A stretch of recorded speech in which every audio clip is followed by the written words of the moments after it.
1917 was an awful year. All the divisions of the world and all its conflicts seemed to be resolved into one conflict and one division. The conflict was the war. The division was between those who were truly in it and those who were not. It was a world war now. No continent was spared. Few countries of any stature were able to stand aside. Japan was in, America was in, Bulgaria was in, Romania was in, Greece was in, Portugal was in, Bolivia was in. Russia was going out.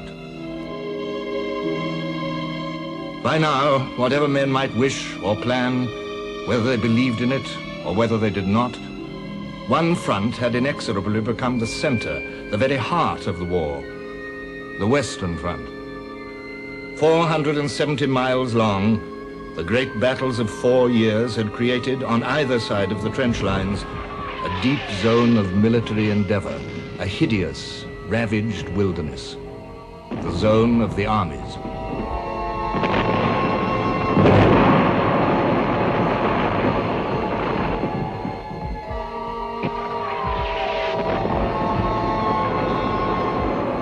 This zone was a place apart, a separate region, a landscape of madness.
The scenes which 4 years of modern war had created within it could never be imagined by those outside.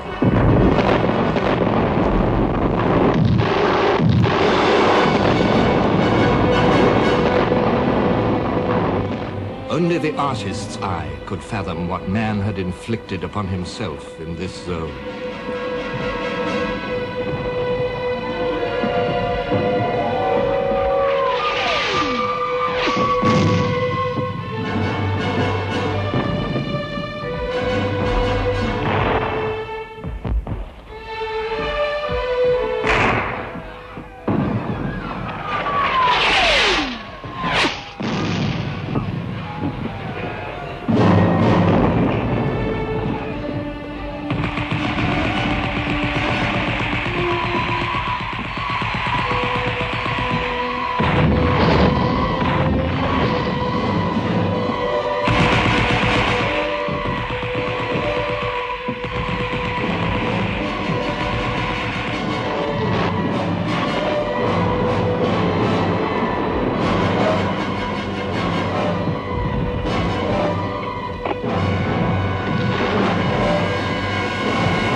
The separateness was absolute.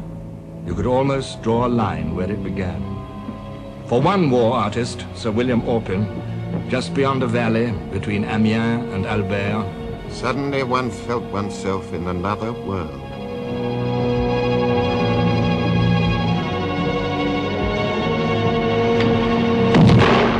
Wyndham Lewis, it began just past the line of guns. At this point, civilization ended.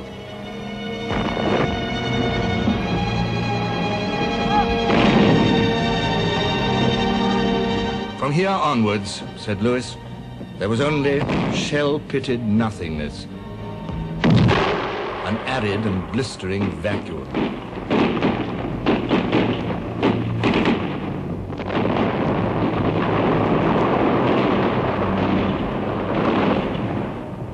The artist filled this vacuum, each in his own way, with a frieze of tragic and heroic figures.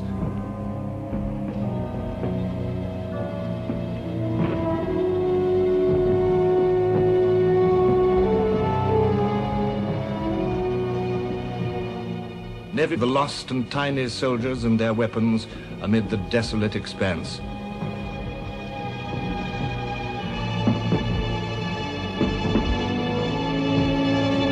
Each one differently depicted the terrible footprint of man.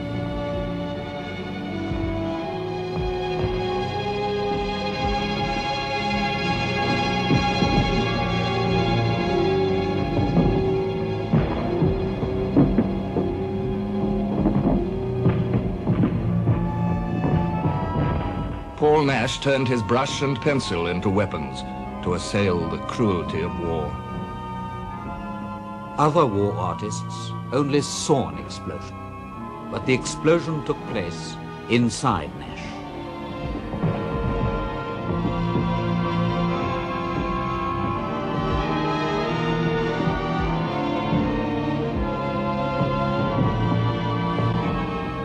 Paul Nash revealed the earth herself exploded.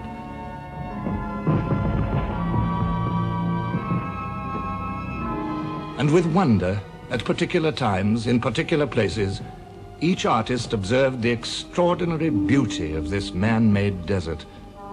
Nash wrote to his wife in March 1917, "Here in the back garden of the trenches, it is amazingly beautiful. The mud is dried to a pinky color, and upon the parapet, and through the sandbags even, the green grass pushes up and waves in the breeze, while dots of bright dandelion, clover, thistles, and 20 other plants flourish luxuriously, brilliant growth of bright green against the pink earth." Orpen revisited the year-old battlefields of the Somme. Now, in the summer of 1917, no words could express the beauty of it.